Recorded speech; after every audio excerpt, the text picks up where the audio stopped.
امام علی علیہ السلام کی خدمت میں ایک شخص آ کے پوچھنے لگا، یا علی، اللہ کے سب سے قریب کون ہے؟ بس جیسے ہی یہ پوچھا گیا تو امام علی علیہ السلام نے فرمایا، اے بندہ خدا، اللہ کے قریب وہ عورت ہے جو اللہ کے لیے نامحرم سے پردہ کرتی ہے۔ یاد رکھنا، اللہ نے عورت کو رحمت کا مجسمہ بنایا تاکہ وہ ہر گھر کو اللہ کی رحمت سے بھر دے۔ میں نے اللہ کے رسول سے سنا کہ اللہ نے ہر عورت کے لیے ایک فرشتہ مقرر کیا تاکہ وہ عورت کے دل کی آواز کو سنے اور فوراً اس دعا کو اللہ کی دربار میں پہنچا دے۔ لیکن افسوس تو یہ ہے، جب عورت بے پردگی اختیار کر کے زندگی گزارتی ہے تو وہ فرشتے اور اللہ کی رحمت عورت سے دور ہوتی جاتی ہے، اور یوں عورت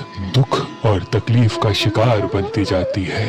اے بندہ خدا، یاد رکھنا، کبھی بھی کسی باپردہ عورت کا دل نہ دکھانا، کیونکہ نیک عورت کی بد دعا آسمانوں کو چیر کے اللہ کی رضا بن کے کائنات پہ نافذ ہو جاتی ہے، کائنات پہ نافذ ہو جاتی ہے، کائنات پہ نافذ ہو جاتی ہے۔